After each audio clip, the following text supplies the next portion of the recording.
America Iran போரால் ஏற்பட்டுள்ள எரிபொருள் தட்டுப்பாட்டை அண்டை நாடுகள் எவ்வாறு கையாள்கின்றன என்பது குறித்து இந்த தொகுப்பில் விரிவாக பார்க்கலாம்.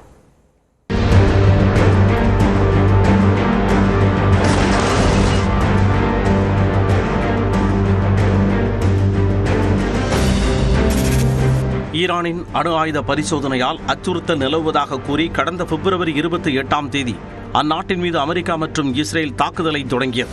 இதற்கு பதிலடி கொடுக்கும் விதமாக சவுதி அரேபியா, ஐக்கிய அரபு அமீரகம் உள்ளிட்ட மத்திய கிழக்கு நாடுகளில் உள்ள அமெரிக்காவிற்கு சொந்தமான ராணுவ தடபாடங்கள் மற்றும் உள்கட்டமைப்புகள் மீது ஈரான் தாக்குதல் நடத்தியது.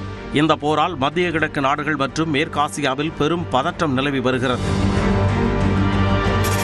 மேலும் உலகின் 1/5 பங்கு கச்சா எண்ணெய் வர்த்தகம் நடைபெறும் ஹோர்முஸ் நீரிணையை அதிரடியாக மூடிய ஈரான் அவ்வழியாக சென்ற சரக்கு கப்பல்கள் மீதும் தாக்குதல் நடத்தியது.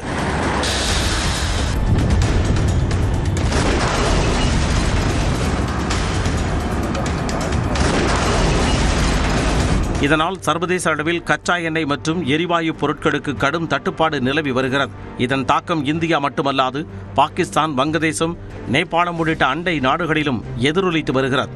அந்த வகையில் அமெரிக்காவுடன் மிக இணக்கமாக இருக்கும் பாகிஸ்தானில் கடந்த வாரம் பெட்ரோல் விலை 43% உயர்ந்து 1 லிட்டர் 137 ரூபாயில் இருந்து 458 ரூபாயாக அதிகரித்தது.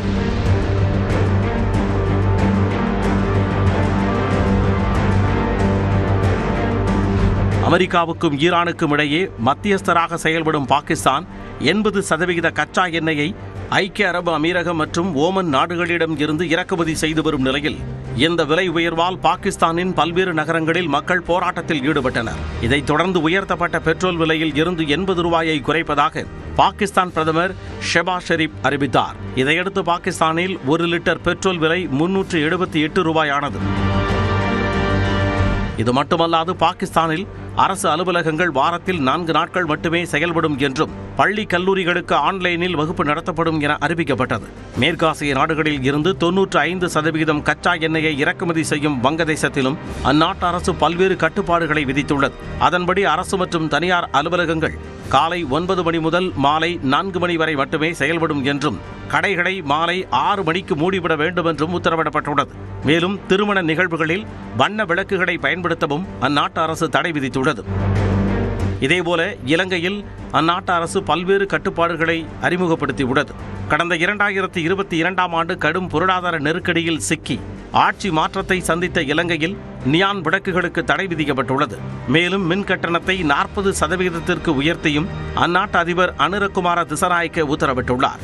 மேலும் அரசு அலுவலகங்களில் ஏசி பயன்பாட்டை குறைத்துக் கொள்ள வேண்டும் என்றும் வீட்டில் இருந்தவாறே பணிபுரியும் ஒர்க் ஃப்ரம் ஹோம் திட்டத்தையும் இலங்கை அரசு அமல்படுத்தியுள்ளது.